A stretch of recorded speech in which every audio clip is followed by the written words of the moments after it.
Number 5. 1999 to 2006 S-Class S430 W220. Most people see an early 2000s S430 sitting on a used lot with 140,000 miles and assume it's a money pit waiting to happen.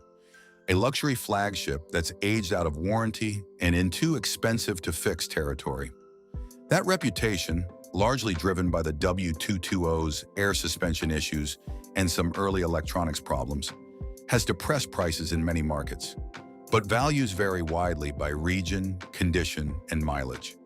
In parts of the US and Europe, you can still find tidy examples at lower prices, but pristine, low-mileage cars often sell for significantly more than the low-end numbers sometimes quoted. Also note model year and market differences. The W220 launched for the 1999 model year in many places, so quotes that start at 2000 slightly understate the earliest cars. Under the hood, in most markets, is the M113 4.3-liter V8 paired with the Mercedes 7.2 2.65 speed automatic. The M113 family is one of Mercedes' more durable V8s. It uses chain-driven valve timing, no timing belt, and was engineered conservatively for smoothness and longevity rather than peak-specific output. Owners who stick to factory interval oil changes and keep the coolant fresh commonly report 200,000 plus miles with nothing more than routine wear items replaced. The engine and transmission often aren't the weak link.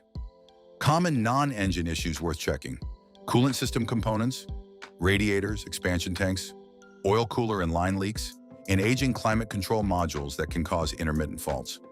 Electronics can be fussy, but many of the early software-firmware gremlins have been sorted by previous owners. The real catch remains the airmatic suspension. Failures typically involve degrading airspring bellows, valve blocks, leaking lines, and compressor wear. Those failures can occur across the model's life, not just early cars, and replacing air springs, valve blocks, compressors on all four corners adds up fast. Some owners convert to coil springs as a cost-stable alternative. Before you buy, ask specifically for suspension service records, have the car scanned for ride height and compressor fault codes, and inspect the underside for leaking air lines or evidence of prior air suspension repair. A car with documented airmatic maintenance is worth paying a little more for. Conversely, a low asking price with no suspension receipts should be treated as a red flag. Number 4. 2001 to 2008 SL500 R230. The R230 SL500 gets dismissed as just a convertible, something people assume is fragile, complicated, and built for looks rather than longevity. That perception keeps prices reasonable in many markets. Even though this was a genuine flagship roadster with a folding hardtop and serious engineering behind it. It was a car designed to compete at the top of the segment, so many of the features and build choices were taken seriously at the time. Most R230 SL500s are powered by the M113 5.0-liter V8, but transmission fitment depends on model year and market. Early R230 SL500s used the 7.2 2.65 speed automatic. Later R230s in some markets adopted Mercedes 7G-tronic 7-speed automatic. Don't assume a 7-speed without checking the VIN and build date. Well-documented cars regularly cross 150,000 miles with the drivetrain intact, provided owners didn't skip transmission fluid services. The 7G-tronic added extra complexity and can be more sensitive to fluid condition and intervals than the older 5-speed units. Also watch for deferred maintenance on items like camshaft position sensors and secondary air system components that can trigger check engine lights and limp modes if ignored. Where this car bites people is the hydraulic folding hardtop system. It's mechanically complex, and if it's been sitting or poorly maintained, a full repair, pumps, lines, actuators, roof position sensors, can run into real money. When you inspect one in person, cycle the roof multiple times and listen for hesitation or unusual noises, and ask whether the roof pump, hydraulic lines, and microswitches have ever needed service. Also check trunk sealing and signs of water ingress. Water intrusion into the hydraulic unit or electronics is an expensive headache. If possible, request recent photos of the stored roof pump/filter area and any records showing roof-related work. Number 3. 2003 to 2006 E55 AMG W211. People see E-Class and think family sedan, not 469 horsepower sleeper, which is exactly why the W211 E55 AMG still slips under the radar. It looks understated next to modern AMGs, and that restraint keeps prices at a level many buyers find reasonable for a car that can outrun contemporary sports cars in a straight line. Factory horsepower figures vary slightly by market and year, but around 469 horsepower is commonly quoted for the supercharged W211 in North America. Some markets list slightly different figures. The heart of the E55 is the M113K, a supercharged 5.4-liter V8, typically mated to the 7.2 2.6 5-speed automatic in most examples. The M113K is a strengthened variant of the M113 and was engineered to handle the extra load, but forced induction does change the wear profile. Supercharger drive components, belts and couplers, and front suspension and mount wear become things to watch. With regular oil changes and attention to supercharger service items, these engines routinely see 150,000 to 180,000 miles without major internal work, which is impressive compared with many contemporaries. Owners active in forums report many well-cared-for E55s with full service histories hitting those numbers, though aftermarket modifications and aggressive driving shorten lifespans. The real-world downside is wear-related. The extra weight and power put more stress on control arms, motor mounts, and the supercharger's drive components. Known recurring service items include supercharger belt and coupler replacements, front suspension bushings and control arm bushings, and engine oil leaks from valve covers and oil cooler hoses. When shopping, ask specifically about supercharger belt and coupler service, and get a mechanic to check front suspension bushings, control arms, mounts, and for evidence of tracked or heavily modified use. Those factors separate a well-kept E55 from a tired one. Number 2, 2002 to 2006 G500 W463. The G-Wagon's status symbol transformation has actually worked against the pre-facelift G500 in some markets.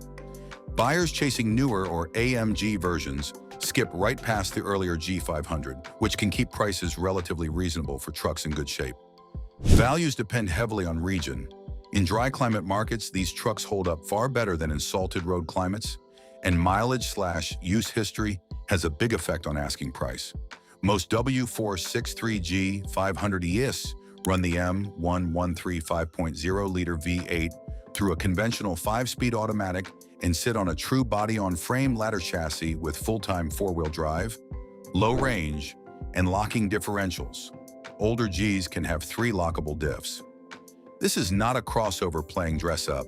It's built like a truck and designed for abuse.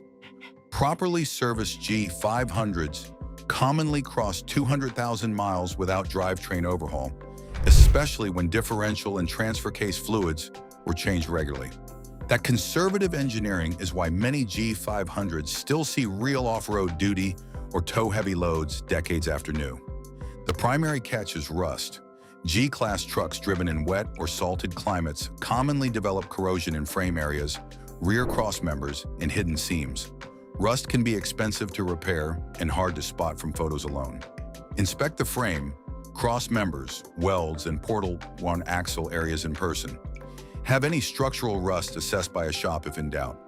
Also, don't oversimplify the price gap with AMG Gs. While chassis and driveline hardware are shared, AMG trims include substantial engine, brake, and suspension upgrades that account for much of the higher values. Number 1. 2003 to 2006 S600/C L600 W220/C215. This one surprises people most, a genuine twin-turbo V12 flagship that many shoppers won't even consider because they assume ownership costs will be astronomical. That fear has pushed prices down in some markets, creating bargains. But region, mileage, and service history matter more here than almost anywhere. In some countries, well-cared-for S600s retain collector appeal and therefore stronger pricing. So don't assume a universal bargain. Power comes from the M113 5.5-liter twin-turbo V12, commonly paired with the 7.2 2.65-speed automatic in these model years. The M275 is complex but was engineered conservatively for its application. Compared with many modern high-specific output turbo engines, its turbos run at relatively moderate boost for their displacement, which helps longevity when maintenance is current. Owners who stay on top of oil changes and, critically, cooling system maintenance commonly report 150,000 plus miles without major engine failure. Still, the V12 has more components that can fail: turbochargers, turbo actuators, additional oil and coolant plumbing, intake actuators, and even routine jobs take longer because of engine packaging and cylinder count. The catch is the cost. Parts, specialized labor, and V12-specific service are considerably more expensive than for V8 models. Neglected S600/CL600s can become very expensive projects. This is the car where you should never skip a pre-purchase inspection by someone familiar with Mercedes W211 and you should demand as complete as possible service records, going back through turbo and cooling system history. Budget for tasks that are relatively cheap on a V8 but costly on a V12, turbochargers, intake plumbing, and coolant hose replacements, and prioritize cars with documented cooling system and turbo service. Buy the paperwork as much as the car. Final note: across all 5 of these, the pattern is the same. The engines are the strong point, and the systems around them are where money gets spent. Before buying any of these, get a full pre-purchase inspection focused on suspension components, cooling systems, and any electronics specific to that model, and always ask for maintenance records rather than taking the odometer's word for it. A car with spotty documentation isn't automatically bad, but it should be priced accordingly, and you should budget for a deeper inspection to confirm what the paperwork can't tell you. Rust and accident history matter just as much as mechanical condition on cars this age. Run a title check, look underneath for uneven panel gaps or overspray, and don't be afraid to walk away from a deal that can't produce basic service history. The savings up front rarely make up for what you don't know about the car's past. Which of these 5 would you actually park in your driveway? Have you owned one of these models? And did it match what we covered here? And are there other overlooked Mercedes models you think deserve a spot on a future list? If you're more interested in the affordable end of this same idea, go watch 5 cheap Mercedes models everyone ignores. But these are absolute gold mines. Next. It covers cars that prove you don't need a big budget to get real German engineering. If this kind of breakdown is useful to you, subscribe to the channel and turn on notifications so you don't miss the next video.